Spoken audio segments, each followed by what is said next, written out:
efforts at the site of a 7-story building which collapsed more than 1 week ago in Port Harcourt has entered the 9th day. More than 30 persons have been rescued alive from the rubble while rescue workers battle to save more lives. A TVC News correspondent Uche Okoro, who is at the scene, is standing by to give us updates. Thank you so much for joining us, Uche Okoro. What can you tell us? What's the situation like now at Port Harcourt? You have rightly mentioned that this is the 9th day of this very sad incident. This actually occurred at about 4:45 p.m. on Friday last week when this 7-story building behind me came down on scores of workers. No actual figure as at this time. Officials are unable to ascertain the actual number of persons who may be trapped underneath the rubble right from that very first day up until this time. There are no actual figures. But I can tell you that right now, a total number of 40 have been retrieved from underneath the rubble. 31 out of the 40 are living cases, while 9 out of the 40 cases are non-living cases. They've been confirmed dead. So the statistics we have now is 40 persons brought out of the rubble, 31 living, 9 dead. But authorities are unable to say for sure how many persons are still trapped underneath. All right, now, till now, we've not heard anything from the families. What are you getting? What's the information you have for us concerning the families? Some people that might suspect that their members, their loved ones were in that building at the time it collapsed. Is there any information about persons coming out to say their loved one was in that particular building at that time? Well, authorities, from the information I'm getting from some rescue workers here, especially the state government officials of the Red Cross government agency, as at Monday morning when we gathered here, the information from them had it that not up to 50 persons had come forth to say their family members are missing. So, there were speculations initially that we had over 100 persons trapped underneath. But I put these questions across to officials of, rescue workers here, and they said to me at that time that they don't have up to 50 persons who claim that their relatives are missing. And right now we have 40 persons who have been evacuated, 31 living, 9 dead.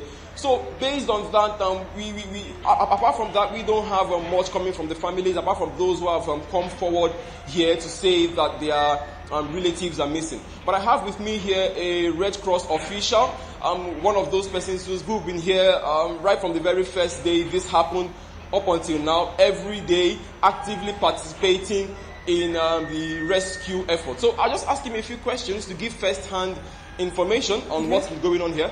Thank you so much for joining us, sir. Kindly introduce yourself, please. Hi, good morning. My name is Gosfar. I'm from the Nigeria Red Cross Society. It has been a 24 hours rescue mission.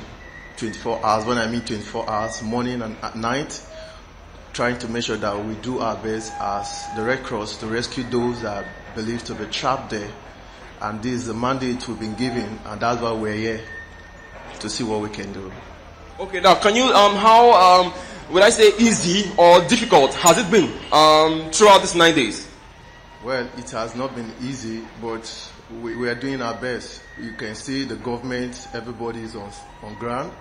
The NEMA, the state government, the Nigeria Red Cross, the Rotary, everybody has been involved. Although it has not been easy, but I think everybody is trying to heal us our best to see what they can do to rescue.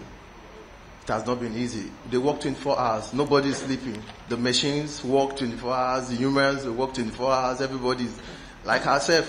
We've been since yesterday. I've been here. My Red Cross team members have been on ground since yesterday. Nobody has gone home. Trying to see what to rescue those that we believe that are trapped under there. All right. Now, you're of the Red Cross, so you would know better than most. Tell us, how delicate is this operation? How delicate has it been? How careful officials working here? Well, this is not an excavation ground, or neither is it a construction company. So we, for the Red Cross, we advocate that systematic approach should be used to rescue those that are believed to be trapped there. So we try as much as we can to make sure that the normal procedure, the steps that will be taken, not because they are construction companies just to excavate, but systematic approach should be used.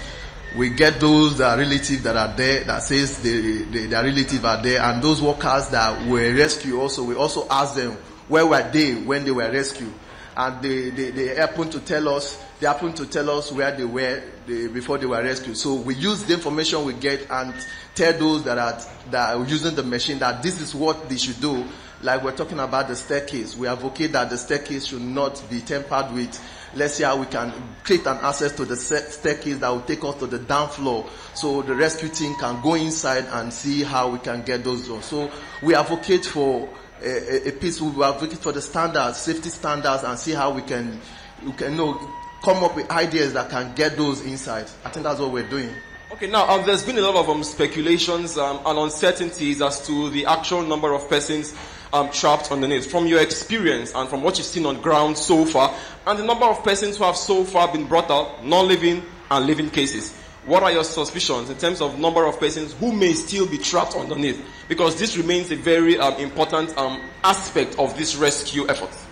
The Red Cross will be the last person to leave this ground. Even when the machine leaves, the Red Cross will be the last person to leave. Whatever rumor we've gotten, whatever figures we've gotten that so many persons are trapped there, we can't ascertain. But even if we got 1,000, we are going to make sure that we get to the last depth of it, and the Red Cross will be the last person to leave this ground. But any possibility that there may have been up to 100 persons at the time of this incident? Well, we can't tell, but we've been hearing figures coming from those that are working bypass, saying the number of persons there are much, but we can't ascertain. But let's just keep watching and see how far we can rescue those that are trapped there. All right, don't go anywhere, so I'll come back to you. I think it's also important for me to mention that we, at the initial stage of this rescue efforts, officials have told me that they had about 7 volunteers who were working with them. Those were the persons and going underneath the rubble to bring people out. But as at now that I speak to you, 9 days down the line, the number of volunteers who are actually working with rescue workers to bring people out has risen to 22. So it's quite a commendable feat here by some residents of the state who have volunteered themselves, to actually take the risk to save lives. Of course, we also have other agencies here in the state, other bodies who are also contributing to what's going on here. We have Rotary, we have some private organizations who are, ensuring that rescue workers don't get dehydrated, they have food to eat, they have water to drink, and so on and so forth. But those rescued are right now currently receiving treatment at the Braithwaite Memorial Specialist Hospital in Port Harcourt. Quite a number of them have been discharged. I spoke with one earlier in the week who had some head injuries. But the priority now for the state government is to see how many more people could be brought out from under the rubble alive. Let me just go back to my friend here from the Red Cross. Sir, could you quickly just tell us what can you say about the synergy between all agencies? I know NEMA is here, road safety is here, the police is here, the civil defense, Nigerian Security and Civil Defense Corps, they are here. Quite a number of agencies are here. What can you say about the synergy? How are they able to work together to make this happen? As for the Red Cross, everybody has been doing their best. Everybody.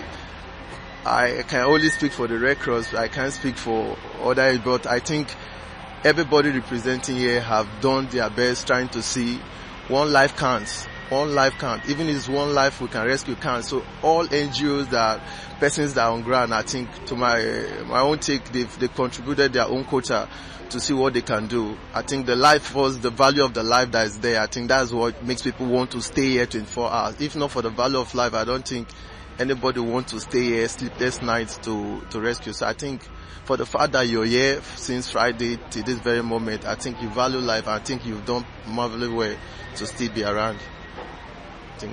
Okay. Now, what can you say about? I know you've been here firsthand. What's your response to people or some residents who still feel that enough is not being done? They are saying the rescue efforts are moving at snail speed. And if you guys work harder, maybe we would have been able to save more lives. So what's your response to that? Well, when you get to emergency case, everybody is an advisor, everybody is a reporter, everybody is an expatriate, everybody is an advisor. So people want you to do things on their own way without knowing the remits of how things are done. Like I told you, these are systematic approach used. if people are trapped there and people are coming up, use, scatter, do this, without knowing the process that's being used to rescue this person, then that means that what you want to do is to just do more of a demolition. So these are what I think the people handling these things to some extent, I think, knows what they are doing. So I think let them do what they are doing. Everybody believes it's slow, but if you understand what they are trying to do, these persons are trapped there, and this building, the collapse. So they want to remove some certain laps that is resting on top of the surface to get to the base. But people want, you must excavate, you must remove, and that is slow, but things have to be done in the right place so that we save those that are already on. Right, that's right. Things have to be done in the very right way. But this is 9 days. So let me end with this question. The question on the minds of every person who knows what's going on right now in Port Harcourt. When will this end? Look behind me, I see a lot of heavy duty equipment. To my left, to my right, behind me, everywhere, this place is swarming with heavy duty equipment. When will this end? When can you guys beat your chest and say, we've done a good job, we can pack up, let's go home, the work is done? As I told you, the Red Cross will be the last person, the last man standing on this ground. I can't actually give you a concrete answer to that. But to me, the Red Cross will be the last man standing. Come rain, come sun, the Red Cross will How many more days? Come rain, come sun, the Red Cross will be still there. I will always speak for the Red Cross, but well, we wish that today we'll come up with a good platform and see how we can at least we want this thing to end, but we are still hoping that at least today we will be able to do something concrete and come up with a more life rescue today. So I can't tell you that the operation will end. The state government and the other NGO can put that to you, but for the Red Cross, we'll be the last man standing here. All right, thank you so much, my brother. Let me shake your hands. You guys are doing a very, very great job. Thank you so much. All right, there you've just heard from Red Cross official who has said they will be the last man standing, but he's also unable to say when this will be wrapped up here. Any more questions for me? I want to ask you about, it's 9 days now, how receptive are the rescue operators how receptive are they to the media? Earlier you told us that there was a bit of hostility on Friday concerning them harassing your cameraman. What can you tell us about that? Oh, well, this is very emotional. Maybe not trying to give an excuse for those persons who had that encounter with, but this is a very emotional incident in the state. A lot of people are very, very emotional about this, and that cuts across both the rescue workers, the state government officials, and even ordinary residents. So at that time, we gathered that they had located a non-living case and attempts were being made to retrieve the corpse from underneath the rubble. So it was later we began to get this information, but at that time we weren't properly communicated.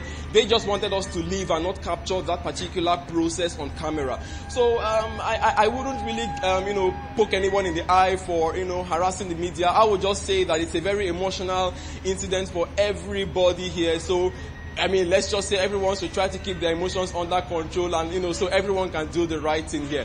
So yes, but I think that, coming back to answer your question directly, I want to say that, if officials do not want, media presence at this site, it only gives room for more speculation and, media speculation and rumors, especially in the social media. So I think we, the journalists, we are partners in this struggle.